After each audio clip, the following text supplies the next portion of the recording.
Okay, so it seems to me, based solely on what I see in popular culture and entertainment news and so forth, Jerry Seinfeld's kind of a dick. I don't know that he's always been that way, but post his TV show, he always just seems kind of like an entitled asshole. Okay. Um, he thinks college crowds are too PC now because for some reason he had to stick in a joke that somebody was gay for no reason and it did not go over well. Um, and his latest one, and the reason I bring this up because it's a general case, but this just came up, is some guy who lives in New York wrote an essay on LinkedIn, which is not a thing I thought you could do, about how he loves New York, but it's very difficult and he's moving away because it is so hard to live there right now. And because he's honestly worried that even once, whenever COVID passes, it'll be really hard for New York to get back to what it was. And the things he loved about it, which was largely that, like, right out his front door was great food and great theater and great stuff like this, isn't there anymore. And it's just really hard. And then Jerry Seinfeld felt a need to post an op-ed in the New York Times saying this guy was full of shit and not a real New Yorker and what the fuck is wrong with him. And he's, quote, some putz on LinkedIn. And that's what made the news. And it mostly made the news because everybody's like, what the fuck is the problem with Jerry Seinfeld? Also, isn't he presumably spending the entire quarantine in his huge mansion compound in the Hamptons? So what the fuck does he know about it? But anyway, I bring this up, which seems pointless and random, because it is another one of these examples that I have seen in mostly rich and famous people. When you become significant enough and everybody thinks you have a lot to say and you clearly have done well, made good life decisions because you are wealthy and successful now, there frequently comes a point where you seem really bored. Are you okay? I just keep hearing noises over there that I'm not used to hearing. I'm sorry. It's probably that cat that I bought you and told your wife not to tell you about. I apologize. I was just. Um, Uh, there comes a point where you, to put it in succinct terms, start to believe your own hype. yeah, yeah, yeah. It has been manifest so many times during the pandemic with a lot of celebrities of things that they thought just, say, doing a poor rendition of a Beatles song uh, somehow will give comfort to those in need and so forth like this. But this is a thing that I frequently watch out for, and that I try and remind myself. This is a very important lesson because you don't have to be rich and famous to fall into this trap. All you have to do is have people around you who appreciate and take stock in your words and your advice. Say, for instance, if you're the sort of person that runs a really shitty podcast and yet you have a small devoted following that actually listen and actually find what you say interesting and entertaining, or to put little, not to put too much of a head on it, I a lot of people confide in me and a lot of people consider me to give good advice. Some Okay. people refer to me in various ways as a guru to them, jokingly, but still a thing. And it's very easy for me to start thinking that means I'm wise. I'm very smart. I know things. Oh, sorry, my Dasher William is approaching the house. Hold on one second. Okay. Hello? All right, great. Just leave it on the porch, please. That'd be wonderful. Thanks.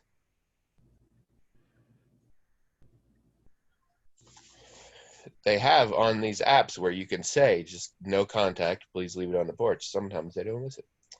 It's probably because he's named William. Yeah, that's it right there. You got to watch out for Williams for sure. But this is a thing that I worry about a lot, and I try and pay attention to, is at the point that you start thinking you are important, you can start you can get full of yourself, and you can just start assuming that what you think or what you have to say has more value than others. And it's something I need to watch out for, because for whatever reason, a fair number of people often consider me to be a good source of wisdom and advice, which may or may not be true, but I can't go around saying, you know what, I give good advice. Ask me something. No. Anyway, that's just a life lesson that has popped into my head recently, thanks to Jerry Seinfeld, because he's kind of a dick now, and I don't want to be like that. I don't think anybody considers me a reliable source of any kind of advice or information. I don't think anyone ever has. So, well, that's a good thing. I'm not surprised by that statement. And I think the reason that's the case is the same reason why people often do consider me like that. And it has nothing to do with actual wisdom. People, I was trying to explain this because I was talking to my massage therapist, and I said something about how I frequently end up in parental and patriarchal roles in my social circles, and was going sort of through the history of that, and how the few times when that's not the case, I feel very uncomfortable and often like lash out because I'm not used to being the young one in the group or whatever. But she was like, why do you think that is that people put you in that sort of patriarchal position? And I had to say to her, are you kidding me? I'm practically your therapist. I've been seeing this same massage therapist for like 15 years, and she has confided everything in me. I talked her through it, like so many things.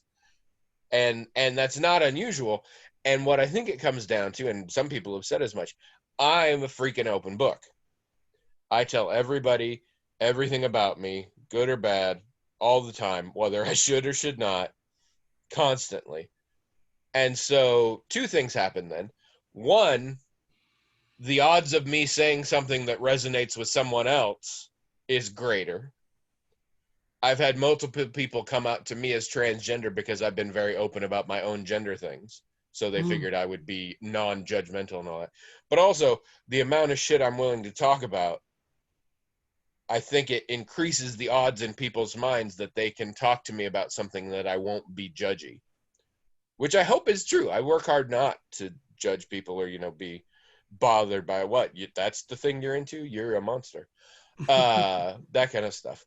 And I think that's why people initially approach me with this kind of thing. You are an incredibly private person. So I think the odds of you happening to say something that they're like, oh, I'm like that too, and he felt he could share that with me here, much lower. And you aren't open in that way, and you don't pry into other, because I'll also ask people things and stuff like that more. So, I mean, you sort of don't invite people to confide in you. Whereas that's all I do all day. Well, I mean, I ask people questions. I mean, a lot of times when I meet someone, I'm asking them what other people regard as pretty personal questions, like within the first 5 minutes of knowing them. And I have to say, most of the time, people seem comfortable answering them. But you're right. I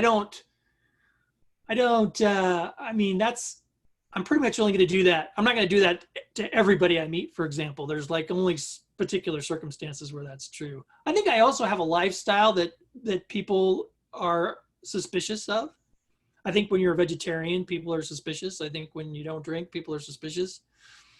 I think they tend to think you're a judgmental person. That is a good point. You have a lot of behaviors that, in a lot of cases, elicit judgmental tendencies or elicit subconscious guilt tendencies from others. there are a lot of vegetarians out there who judge people for not being vegetarians. There's also a lot of people out there who deep down feel a little guilty about eating meat, and when confronted with a vegetarian feel weird about it. And the combination of the two makes people sometimes wary about that. And the same thing with sober people. Yeah. So That makes sense. yeah, I mean, but you know, given the right social situation, like if I'm in a social situation where it's acceptable or expected that people will, you know, like talk to each other, like at a dinner party or something like that, you know, where there's kind of an expectation that a person's going to ask questions. I ask all kinds of questions. I can get to know a lot about a person in a very short period of time, and most people don't seem put off by it. But like at a like would I be that way with, say, my massage therapist if I had one? I don't know if I would. Well, it I took might. a few years. And it is true. You're like a dog with a bone when you feel you're on a good question hunt there. It drives me insane. Right, but like You're not particularly reciprocal, at least you're very careful to not talk about anything too personal for the most part. yeah, I mean, I'm trying to get better at that because I realize that. Are you? Well, sure. I mean, for years I've been trying to get better at that because I started. I don't know when I started to figure it out. I don't think I figured it out in high school. It was probably sometime in college I started to realize that I would ask people questions because I was interested, right? And I wouldn't really talk about myself only because I was interested in this person. And as long as they were willing to answer my questions, I was just going to keep asking them. And there were a few instances where it did seem to put people off. And I started to wonder, well, does this person feel like I'm interrogating them or because I'm not saying things about myself, that this is some kind of trick, right? That I'm trying to get the goods on them and I'm not going to give any goods on me. And so I I started to apologize. realize, It probably looked like I wasn't paying attention. I realized I did not tell my wife that there is food sitting on the porch and I should do that. All right. no, no, Sorry. I am listening. I am that's listening. fine. But I started to realize that it might come off as me being manipulative or another thing is like analyzing them, putting them on a microscope, like objectifying them or whatever, instead of actually trying to connect with them and, you know, build some kind of a relationship with them. So This is fascinating because I mean we have talked at great length about your tendency not to be very open and with your personal stuff and to keep a lot of things personal. And I'm using the word personal too much. I myself have seen that change within you with regard to our relationship. But at no point have we talked about you having an active desire to change that about you. I was not aware. well, but see, that's the tricky bit is I didn't really want to change it. I just felt like I should change it. You know what I mean? Like I was perfectly happy just, you know, asking people questions. And some people really like to talk about themselves. So a lot of times that worked out great. They didn't care about what I had to say about myself. I didn't care about what I had to say about myself. So we just went with it. But there were a few times where a person seemed to put off. And sometimes when a person feels put off, it's because they just don't want to answer questions, and that's fine. But there was like a middle group that seemed okay answering questions. They weren't put off with being asked. They were put off with it being a one-sided, you know, thing. So I realized, well, maybe I need to learn how to, you know, to put them at ease by letting them know I'm willing to share whatever. I'm willing to talk about certain things. At least to the degree that you're questioning them about things. Yeah.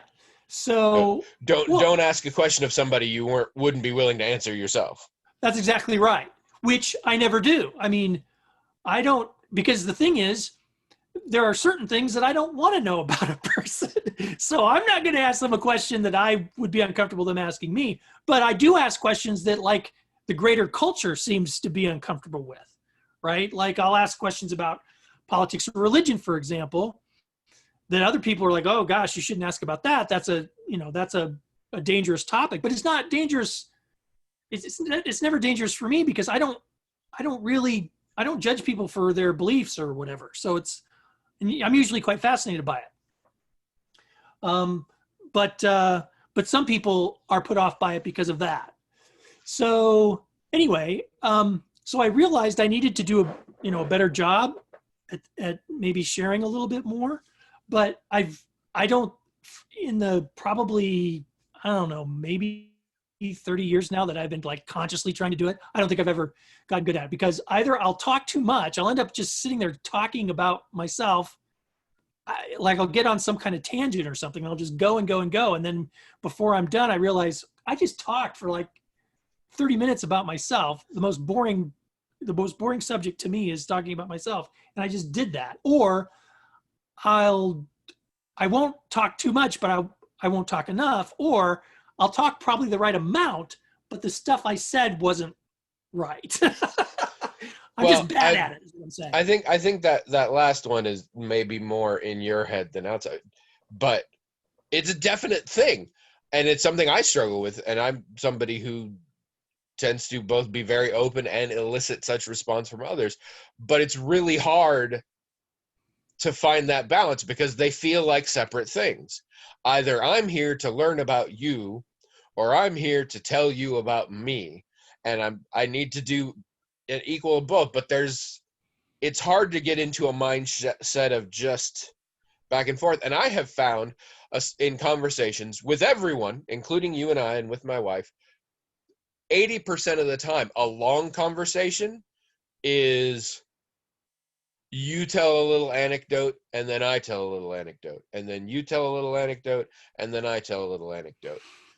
And I'm like, and on a certain level that's fair and all, but it's like sometimes I'm just interested in telling you the anecdotes, and the price I pay for that is listening to yours, and vice versa. And you in this case does not mean you specifically. No. I know. With everybody, but I mean, and I'm like, that doesn't feel right. But then in an attempt to get sort of back and forth, sometimes I'll do things like I'll go super Socratic with it and ask a lot of questions and make commentary there. And I find often in that case, people feel like they're being led to something. Yeah. That happens too. Yep. Mm-hmm. And I also find that sometimes they get really mad at me about that. And sometimes when they get really mad at me about that, and I go back and think about the conversation, I was unconsciously trying to lead them to something. Mm-hmm. Mm-hmm. And it's difficult. It's a difficult thing to do. But no, I mean, there's a definite change in how open you are on the podcast that is demonstrably noticeable over the years. I think someone could go back and listen to earlier things where I try and ask you things and you're like, that's not a thing I talk about, or like, and then things now where a similar thing comes up and you actually have things to say. You definitely still have lines. But I have noticed times where you're talking and I'm like, this does not seem like something he would have spoken on before. Interesting. Well, I imagine, I mean, it's been so many podcasts. I imagine. I hope you know how many. It's going to come up in a minute. I can think of only one time where, after listening, I thought to myself, yeah, if I could go back, I would not have talked about that. And it wasn't even that big a deal. It's just, I just probably wouldn't have. Most of the time, interesting, because there have been at least a dozen times where you have told me afterwards, I can't believe I talked about that on the air. I'll admit, at no point did you say, I wish I hadn't. But right. There were frequently times where you said emails that you were surprised that you had been as open as you had been. Yep. Well, no, that's true. Yep. But like you just pointed out, not in a way where I wished I could go back. I can think. Well, it's something great about being very open and then not having the sky fall on you afterwards. You're like, okay, I'm gonna share this, and like nobody starts judging, nobody freaks out, and you're like, yay. Yeah. Well, I mean, a lot of times I'm not really expecting anything like that. I just think it's boring. Nobody's going to be interested in this. So I'm not going to, I don't just refrain from talking about things that I think are personal or that I think are going to have some kind of bad consequence. I refrain from talking about things that I suspect people are going to be bored by. And that's a dangerous road to go down. Yeah, because how do I know? Yes. I don't And know. here's the thing. Yeah. If you're super, super boring, people probably won't hang out with you. But Yeah. if you then are like, okay, I'll only talk about the interesting things and then people won't find me so boring, then you're essentially just putting a fake you forward. Yeah, that's true. That's right. Because you think they'll think you're boring otherwise and not hang out with you, which I understand as a thing, but knowing you as I do, that's not what you want to do. That's not how you want to live. You want to be yourself, and you want people who want to spend time with you to do it, and people who don't to leave. Right, and also my strategy in not being boring isn't to come up with interesting things to say. It's to not say anything at all. Yes, which people can find boring. Yeah, that's right. You and I, in our years as friends, have run into similar tensions I have with my brother along these lines. My brother is not apt to, I mean, he will answer questions, but he is much more trying to get info out of you and doesn't share a lot about himself. And I still haven't figured out, but some aspect of that really puts me off and has put a strain on our relationship. And you and I have had that in the past. Unlike my brother and I, you and I have evolved in that, and it's not at where it was anymore. And I appreciate that. You're more willing to talk. I also should say, as we've established, this podcast has taught me a lot about you, and possibly the world a lot about you. You are a bad judge of what is boring for you to talk about. Yeah, that's probably true. You have gone on at length about stuff I could not give a shit about, and then there'd be other things that you're like just trying to say in passing, and we're all like, "Tell us more. What is that?" And you're like, "What? No, that's not it. No, it is. Do it." Funnel cakes, people dying in Jim McGregor's chair. No, that's terrible stuff, really. I mean, Yeah, but it's interesting. It's really interesting. No. Well, I have always, for as long as I can remember, I have had issues with saying things that I later learn after I've said it is a controversial view, you know. I mean, I'm very open about being an anarchist, and I'm sure, as you can imagine, that's not a popular thing to be. I mean, for one thing, there's all kinds of misconceptions about what that may or may not mean. But even if people know what I mean by it, they still can really find it unpleasant or distasteful or whatever else. And that's just one. I mean, just about pretty much all my views on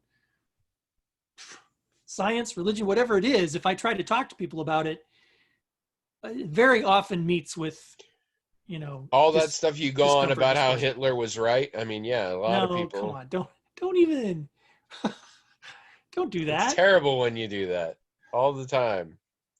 I'm just saying, yeah, I have, that's a problem in my life, is running into people who think that some of my opinions are distasteful or even offensive, which I don't know what to do about that. I mean, they're opinions that I sincerely hold and think about. I don't want to offend people. I honestly don't. But what am I going to do? I tell you what you do. At a certain point, you decide what people you're going to worry about offending and what ones you aren't going to worry about offending. Oh, yeah, I established that a long time ago. But that doesn't mean I should go around talking about it to everybody just to make people mad. I mean, I don't have to share my views with people. No. I don't have to tell by people. By and large, the people that get offended by that kind of stuff, I just don't sort of hang out with them anymore. But I also don't tend to worry about what I say at first, because if I say it first and they're like, "Wow, that's awful," I'm like, "All right, maybe you and I not so much," or at best, maybe you and I just not this topic anymore. I just recently had a wonderful conversation with my mother where I had to remind her, because this is a thing, she and I can talk about just about anything except weight. Her views on weight and weight loss and how it relates to health are incredibly different from mine, and I find it incredibly frustrating when she talks. And this is not a thing where she's like talking to me about losing weight. No, it's her talking about what she needs to do and how she's messing up, and it drives me crazy. And I said to her, I said, we can talk about anything if this was in a different context, I said, you can talk to me about anything you need to talk to, because she's still going through the loss of a husband. It's been 4 months, so and I said, you can call and talk to me about anything. And she said, except weight. And I said, no, you can talk to me about weight. You need to be prepared for the fact that it's going to be an argument, and both of us are going to end it unhappy and having convinced neither of the other one of anything. But if that's a conversation you want to have, we can do that. I'm very fortunate to have, people in my life I can talk to, like my wife, of course, but you, Jazz, we have conversations. Sometimes they're very, we don't always agree on everything. Sometimes they're very, we know, we've seen the blog. Sometimes they're very difficult, not difficult in terms of like we're angry at each other, but difficult like to try to understand what the other person's saying. But it's like except for her and a few other people, you, my wife, a lot of times people, when you have a conversation like that and it starts to get difficult, they won't stick it out, right? They won't work at it with you. They'll just feel like this is too much work and they'll stop. And so the conversation never finishes. Well, and I had that at a certain point, and it mostly has to do with how difficult is the conversation versus how much I'm invested in whatever the topic is. Right, but yes, and I know sometimes you and I get into a thing and I'm like, we're not making headway, and frankly, I'm not nearly as into this topic as we've taken it already. But all that means is conversations do end, but sometimes conversations end in what I would regard as prematurely. I mean, to me, that's not a premature end when you reach a point where there's no real point in this conversation continuing. It ends prematurely when you reach a snag or difficulty, and it's like the very first snag or difficulty you've run into. It's like, oh yeah, and you give up already. It's like, no, that's not right. And I'm very blessed to have people in my life, like I said, including Jazz, including you, including my wife, who won't just give up at the first sign of difficulty. The conversation will end eventually, and sometimes it will end with well, there's nothing else that can be said here. But at least wherever it ends, it makes sense, and it is in some sense satisfying to everybody involved. It's like, okay, yeah, I can move on from this. That's fine. I don't feel like this is ending before it should. I don't feel dissatisfied emotionally or intellectually here. This seems like a reasonable place for it to stop. And I'm really grateful for that, because I need that, because I guess there are some people, maybe what I'm about to say is going to sound silly and obvious to you, but I guess there are some people who really aren't interested in having conversations. But I am. That's the thing I want to do almost all the time, and long ones and deep ones and involved ones. Most people, I shouldn't say most people, lots of people I've met either aren't interested in having a conversation at all, or they're not interested in taking the conversation as far as I'm interested in taking it. And a lot of times on those kind of subjects, what people think they're interested in and what they're actually interested in aren't the same. So that's a thing to watch out for. But to draw this back to the original behavior we were talking about being careful what you say or whatever, the alternative is you don't mention that belief or that position, and then no conversation happens. Yeah. Which I have definitely had conversations on controversial topics that I'm like, you know what? It would have been nicer just to never talk. That definitely happens. Oh yeah, But in general, the behavior you describe just ensures you will have fewer conversations. It doesn't in any way ensure that the ones you have will be the better ones. No, that's true. But the only thing I dislike more than not having a conversation is feeling like I tortured someone by trying to have a conversation with them. I just don't want to do that. I would sooner not even engage. I do want to have conversations. I want that so bad, but it really is sort of overtaken and overshadowed by my desire to not create a negative experience for someone by me trying to engage them in something they don't want to talk about. So it's a hard thing for me to cope with or to balance out. And something you frequently say, and other people have said this to me too, is that I probably need to not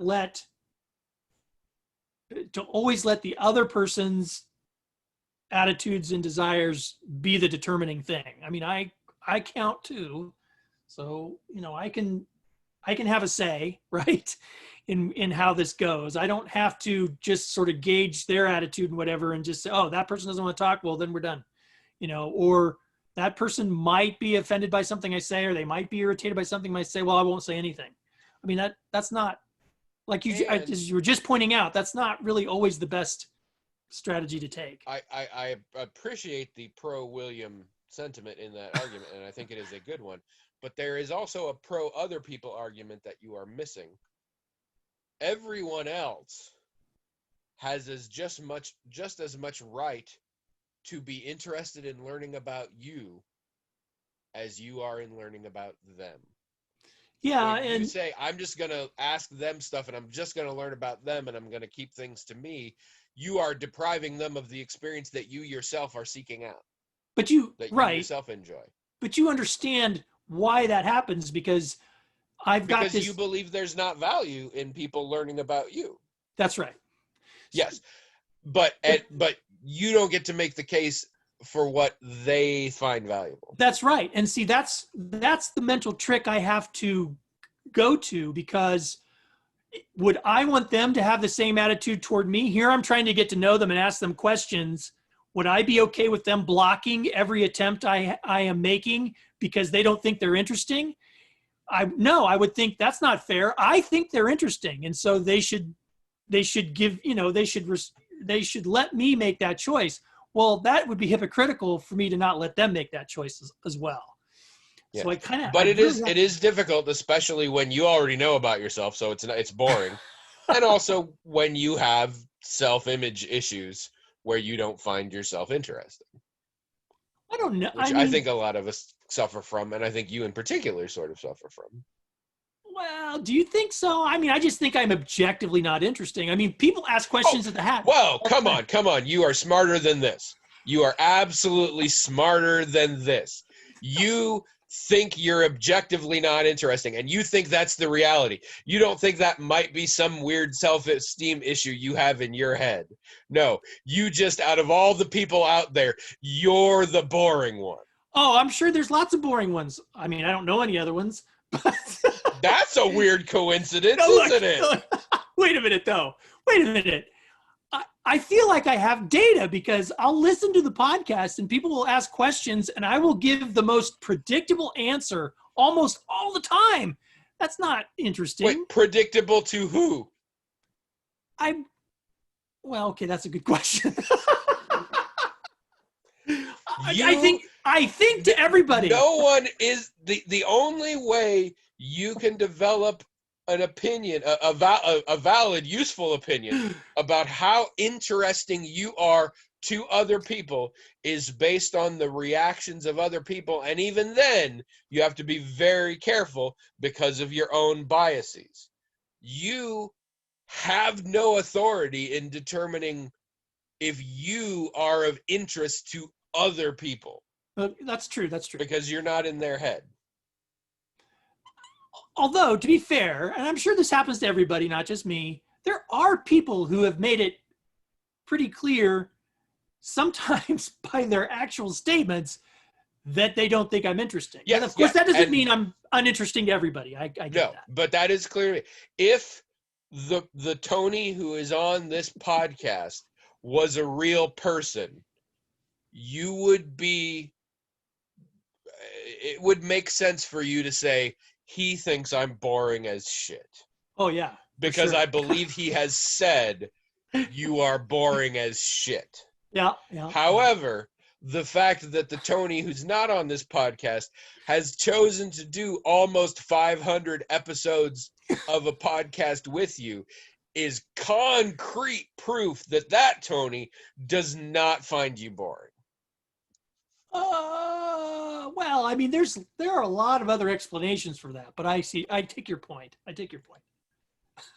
They get quickly into vague conspiracy explanations, and almost all of them That's right. paint me in a much worse light than I'm comfortable being That is, painted. you are I correct. mixed Well, my then metaphors a little there, but you get it. also then I would want to paint you. So yes, I that's would true. hope. Like, yeah, No, yes. there are some where I'm just like a super huge dick about it, and that's why I keep you around. Right. No. But No, yeah, I don't think that. I don't no, think that. but this ties into what I'm talking about.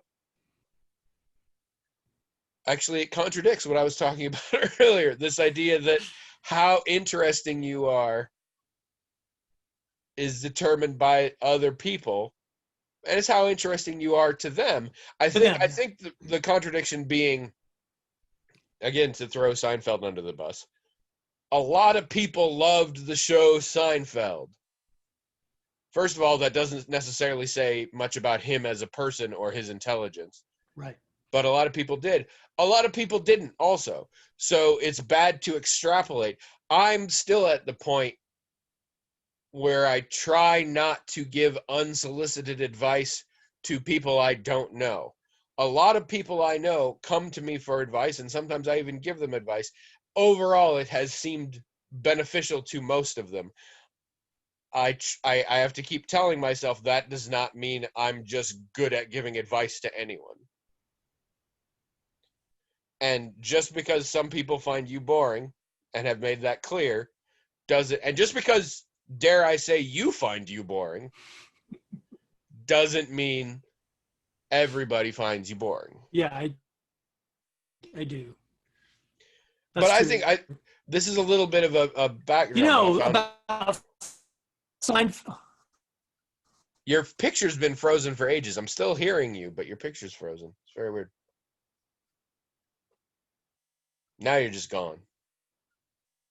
This finally is the podcast I've been waiting for my whole life.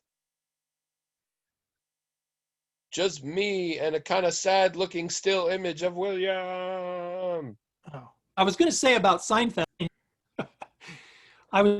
There you are. Sort of. Well, there you trying were. To say Jerry Seinfeld's also rich. Yes.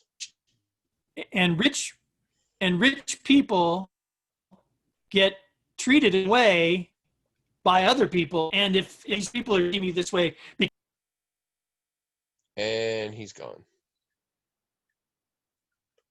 All right, we're gonna pause here and see if we can get William back. Rich, he gets treated. Hold on. I just now started it again. Oh, so we're back, folks. William is with us again. I was saying because he's rich, he gets treated a certain way, and I think I've observed this in rich people before, where because they're wealthy and because people want their money, they're going to treat them a particular way, and they mistake that for these people actually thinking they're great. I think that is a component. They don't, and there is a version of that with fame too. There is a thing of people wanting famous people to like them because they're famous, because we associate both wealth and fame with value as a person in our society, and I'm subject to it as much as anybody. But the problem is when you get there, you the wealthy and famous person, and it goes down to smaller levels.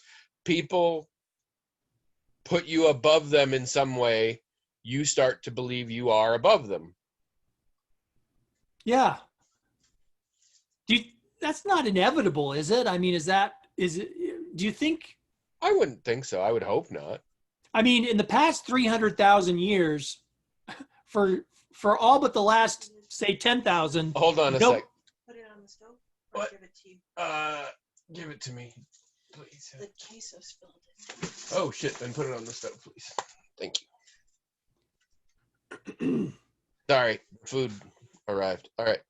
I was saying that only, humans have been around for maybe 300,000 years, and only sometime in the last 10,000 years do you have humans, a small number of humans, ever being treated like this. Like it's an unnatural way for humans to treat one another in a way. So it sort of does raise the question: is this just something that humans? It's just going to be bad no matter what, or is there a healthy way to cope with it? The problem is there's a fame cycle, because here's what I believe. I'm making this shit up. I believe there are plenty of wealthy, successful people out there who do not develop this attitude. Yeah, probably, yeah. We don't ever hear from them because they don't have that attitude, so they're not telling the world what they need to know. And consequently, their fame diminishes. So many of them very honestly realize it, or are calculating about it. Being obnoxious periodically keeps you famous. Yeah. There's probably, it probably goes down to, if you take all the rich and famous people in the world you've heard of, the ones you know the least about what's happening with them now are probably the ones being the least jackass. Yeah. Because no other, Michael Richards and his issue notwithstanding, no other member of the cast of Seinfeld am I like, they're being a jackass, and they're still working. Again, Michael Richards notwithstanding. But they're also not writing essays in the New York Times about how people are shitty for wanting to leave New York, you know? They're also not talking about how college kids are too PC because one joke you told went poorly for good reason. That wasn't a great joke. Well, in Carl Couch... We are just ripping into Seinfeld tonight. Carl Couch tried to define the various types of human relationships that human beings have, and one of them was something called the charismatic relationship, and it had all kinds of characteristics, but in particular, it was the best way to really kind of understand what he was talking about, what a charismatic relationship is, would be like where a person is perceived as I was about to use an example that would actually apply to a different kind of relationship. Well, kind of like a celebrity, maybe, where the where the relationship is, there's a charismatic person, obviously, who, or a cult leader, perhaps, who is very charismatic, and they everybody else they're having a relationship with, or the one other person they're having a relationship with, is sort of beholden to them in a way. Now, of course, this is a kind of relationship that's probably existed in various places overall of human history. Most of my friendships are like this. But yeah, whatever. But they were probably pretty rare. It's kind of like the tyrannical relationship. He also defines the tyrannical relationship. These are relationships that are very difficult to sustain on small scales. So they were probably fairly rare. It's probably only in the last 10,000 years can you get these types of relationships to be really large and influential, and things that you use to build empires with, like the God King. That's obviously trying to establish a charismatic relationship between whoever the king or queen is and the subjects. Of course, it's sometimes actually tyrannical, or it's charismatic and tyrannical, or it starts charismatic and becomes tyrannical, or what have you. Well, on a certain scale, it can vary with different portions of the population. Right. But it just, for the celebrity as we know it is however you want to describe it in modern terms. It's a fairly recent thing, and I'm not sure. I'm not surprised that some people struggle with doing it competently. But maybe, I don't know if, like you were just pointing out, we don't really hear from the ones who do handle it competently. So maybe most people do. Maybe only a handful don't. But we also have to remember that people get famous for something. Yeah. Almost always. But we all have a tendency to want to believe if they're good at that, they must be good overall. Sometimes they believe it. Kanye West is a good producer and a decent rapper. That's kind of it. But he is convinced, and a lot of other people are convinced, that he's an awesome fashion designer, that he's a brilliant philosopher, that he could be fucking president. And we hate to deal with this too, because the idea that someone can be really good at comedy and yet be a shitty enough person to rape a bunch of people, those shouldn't go together. The rapist should be shitty at everything because they're a rapist, and the good comedian should be a nice person. But no, we're all good at some shit and bad at some shit. Admittedly, the rapist part is being bad at being a human being, but still, like, right. I deal with this. I deal with the fact that Neil Gaiman is one of my favorite writers of all time. He does and says some stuff that's bad. I'm dealing with this constantly with Jim Butcher, the author. I love and hate his books so much. I have taken so much from his books and tried to incorporate it into my own writing. And I have taken so much from his books and told myself, be careful never to do this because it sucks. Right. And it's really hard. And I'm at the point now where I'm like, yes, I like the Dresden Files. Yes, I know that's not a good thing to say. And no, I am not blind to how much is wrong with it. But I still, like, it's so hard. We don't want to have to compartmentalize other people that we know. I don't want to have to say, I like William in this respect. I don't like William in this respect. Yeah. I enjoy William from this direction. I can't stand William from this direction. And for that to be okay, for me to be like, I really hate this about William, but I'm going to continue being friends with him. Should I? That feels bad. How can I stand to be friends with a person who's terrible in this way? Or, he sucks, I'm getting rid of him, but this part of him is really good. Why would you not appreciate that part of him that's really good? No, because he's a bad person because of this other thing. It's hard to do. Yeah. It makes us all uncomfortable. It makes me uncomfortable. I'm sure it makes dealing with me uncomfortable because there is so much to love and so much to hate about me. You hate to hate about you? Oh, yeah. I mean, I like to think, as an introspective person, that I work on the things that are not good, and I try and get better at them. But I got a lot of dumb shit. Yeah, but hate is a strong word. Well, I mean, I will agree with that, but you also don't get a lot of the worst of it. A, because of the nature of our relationship, and B, because you're a white man.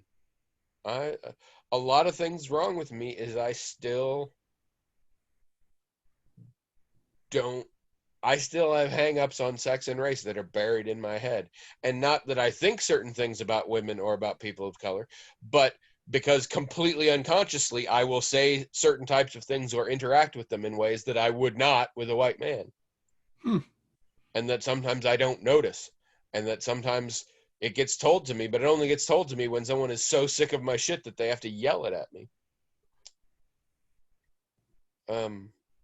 Yeah. And my ability to open up and share with anyone is an absolute double-edged sword. Oversharing is a thing, and it's a thing I do constantly. But this is neither here nor there. The point is, we've all got problems, and we've all got things that are good about ourselves. And it's hard, like, we struggle with that internally. It's really hard to struggle with it externally. I can't be dealing with which bits of you I'm okay with and which bits of you aren't. I have to decide. I'm either okay with you or I'm not okay with you. And that's awkward because you're a complicated person. So I find the middle ground for me is that you are my friend and I like you, but I've built a show wherein I just rip you to shreds constantly for an hour a week. And I feel that sort of evens it out. Okay. But I can't do that. I can't do a podcast with everybody. That would be exhausting. Oh my gosh, that's hilarious. Like, this is an incredibly inefficient therapy for me. You see? I Helps find me deal with exactly one relationship. I find that the things about a person that, that I can acknowledge are not altogether positive are every bit as interesting as the other things. Too. Even if they annoy me, it's like, but it's still interesting. It's interesting that this is something they have to cope with or deal with. It's interesting how this particular thing came about in their life. It's interesting how it might contrast or compare to something that I have to deal with, or how it impacts me, or how it makes me a better person, or even sometimes where I think that aspect of the person is not good for me to be around, and I either need to deal with it or whatever. But I still find it. I just find everything interesting, I guess, about a person. And I think that's a healthy attitude, and I understand that. Now the question becomes, is interesting the sole or the primary thing you are looking for in a relationship? I don't know.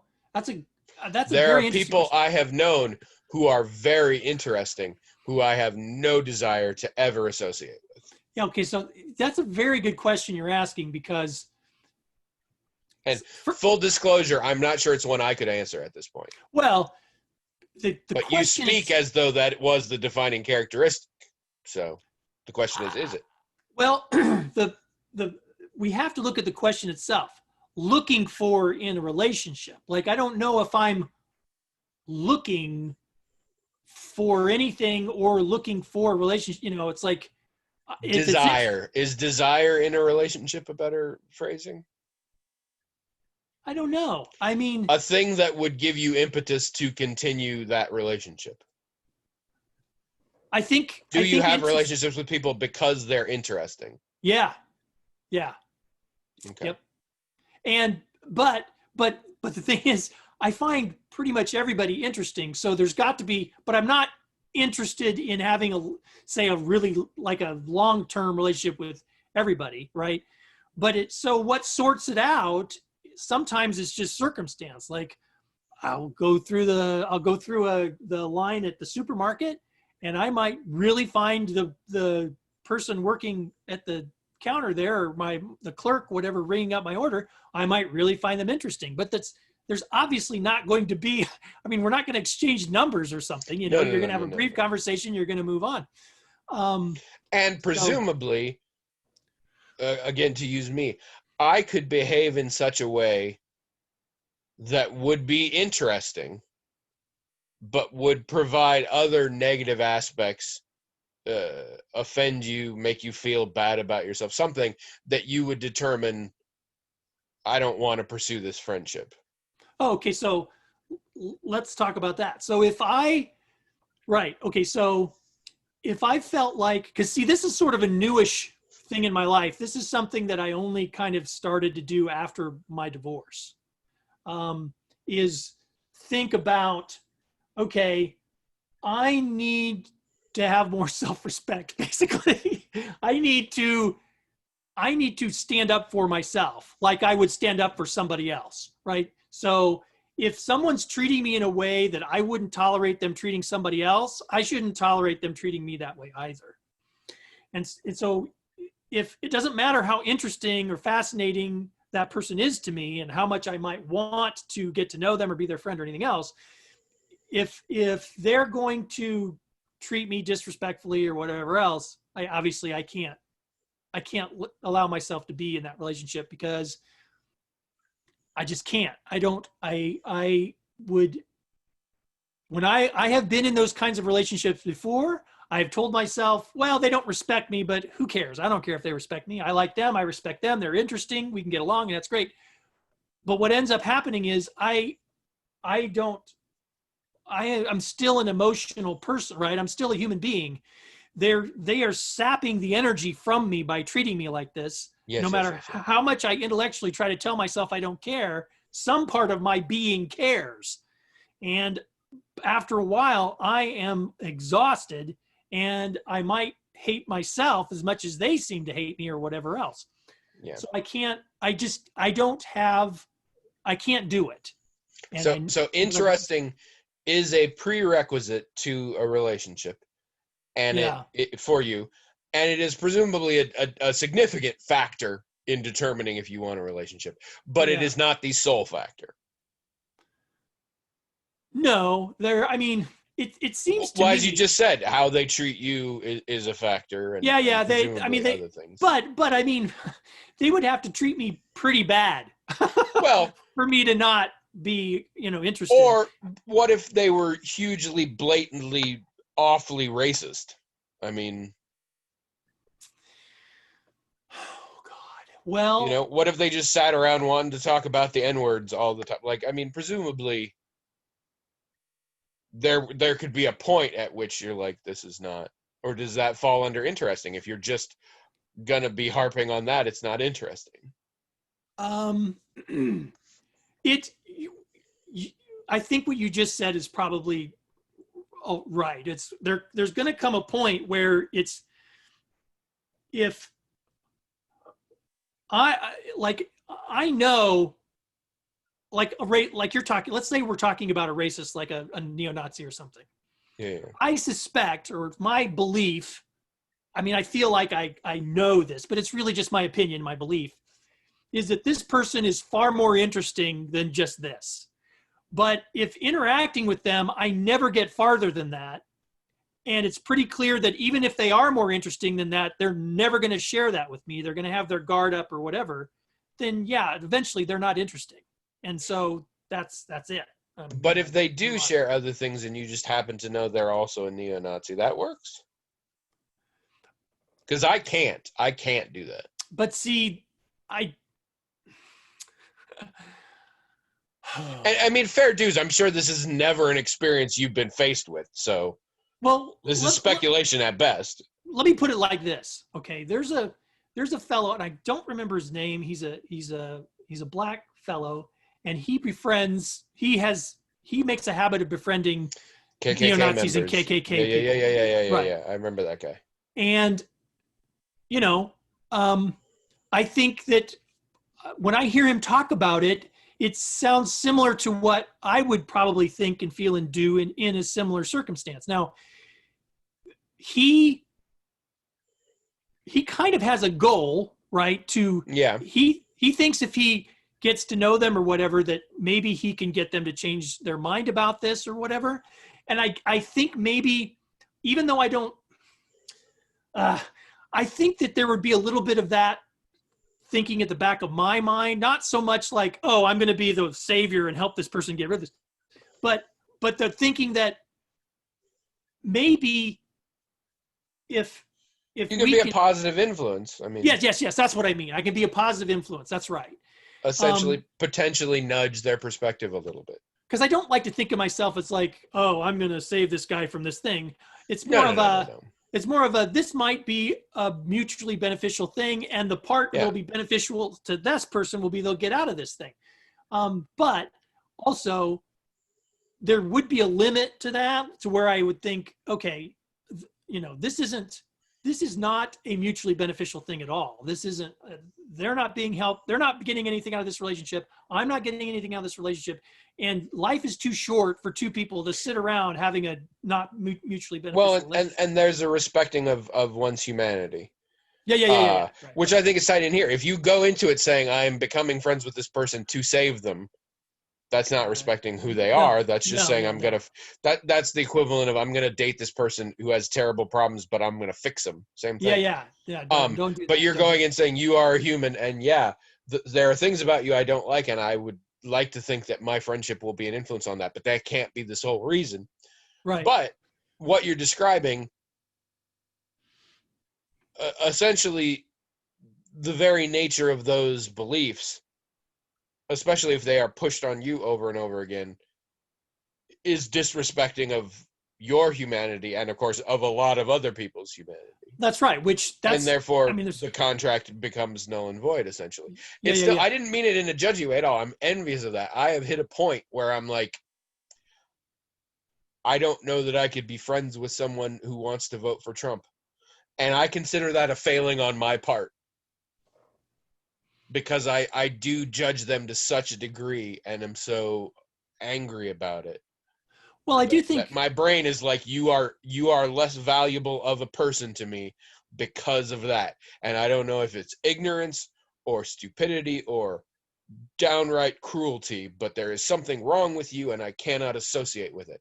That is what the back of my head is saying, and I feel awful about it. But at this point, I'm stuck with it. Well, I think they're also, though, I mean, one of the things we're talking about in terms of having relationships with these types of people with whom you have deep disagreements, moral disagreements especially, we're talking about limits, right? There's you have to have a limit. There has to be a line past which, as I was saying before, this isn't doing anybody any good. You know, this, I'm not getting anything out of this relationship with you. You're not getting anything out of this relationship with me. And to me, all you're saying is you draw that line in this place, or I might draw the line in this place. And I don't think there's really a superiority as to this line versus this line. I think it's just a personal thing. Some people can draw it here and some people can draw it there. You might be able to draw your line with this person over here, and maybe I can't draw my line with that person that far, or whatever. Well, but I think I don't like to have to be involuntarily drawing it. I don't want to be drawing my line there. Oh. And it's a real thing. There are people, admittedly, they're not close friends, but like friends of friends, friends of family and stuff that I've had the fortune to not see since 2016, but I have learned that they are. And I hate harping on this example. This is not the only example, but it's just a really easy, prevalent one. Right. They are Trump supporters. And I'm like, I don't intend to interact with them again. And if we are put in a situation where we are, I will be minimal and civil to them and try and get out of the conversation as quick as I can. And before, we weren't good friends, but we were acquaintances, and I liked seeing them and having a little chat. And now I'm like, I don't ever want to do that again. Well, another thing, though, that's me drawing the line, but it's not where I want to draw the line. It's where I feel I have to draw the line. I don't like that. I understand that. I get it. I think too, though, I mean, I've experienced this with some people where, like you, the line is drawn not where I would like fully consciously draw it, but the reason it's sort of, as you say, involuntarily drawn there is because, again, as you're kind of pointing out, I have some emotional issues that don't really even have anything to do with them. But like, I know if I try to engage in a conversation with these people, it won't be a good one because my emotional stuff will get in the way and suddenly the conversation is going to be crap. I know that. I know that that's how I'm going to respond. So to spare myself and them really from that thing that wouldn't be entirely their fault, I might as well just not engage there at all. That absolutely sounds like something you would do. That's not at all how my brain works in this. Really? You don't think so? I don't give a shit about sparing them from something. Well, I don't like them. Yeah. I don't like them now. Because of this one thing, I consider them bad people. Oh, well. That's what I'm saying. And I just went through explaining how that's not a thing that works or is real. And I'm saying I still do it. Also, hello, everyone. Welcome to the Magical Talking Hat Podcast, the only podcast that does its intro right at the end. I'm Tony. Oh, I'm William, and this is episode 493. This was episode 493. You've been listening to episode 493. I'm not going to explain what the podcast is about because it's done, and this isn't what it's about. It's not even what we do. Sort of. I will say, even though we didn't do a question this week, we need more questions, people. Get in there, write some stuff. The hat is getting depressingly light, and I want to know you're still out there. It was a very quiet week on the blog, so I want to know you're there. Hopefully, we brought up a lot of interesting shit this week. We'll see. Maybe it's boring to all of them. We don't know, but we share it with you out of respect for your humanity, for you to decide yourself how boring we are. And that's what makes us good people. Also, I'm really hoping one of you is just like a diehard Seinfeld fan and you just rip into me on the blog. I think that would be hilarious. So do that. Tell us your thoughts on how boring William is. Yeah, definitely do that. You know, before just a second ago, I wasn't trying to invalidate your experience. I was trying to I was wondering if maybe you're not as judgy as you think you are, but Yeah, but no, I absolutely got that. But no, I am as judgy as I okay. think. Okay, that's fine. I wasn't trying to Um, tell you something different.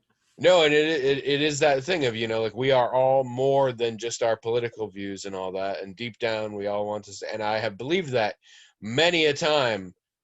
I just can't right now. Yeah, I hear you.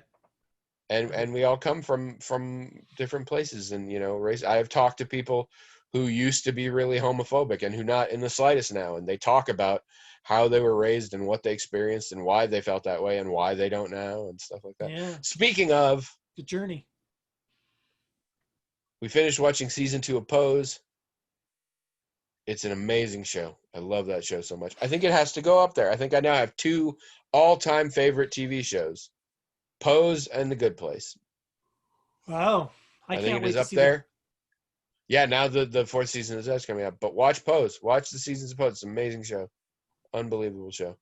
The rest of you write in themagicaltalkinghat@gmail.com and tell us on the blog your thoughts about all this bullshit we've been spewing. And I'm going to go eat my supper, so y'all go do something else for a week. The.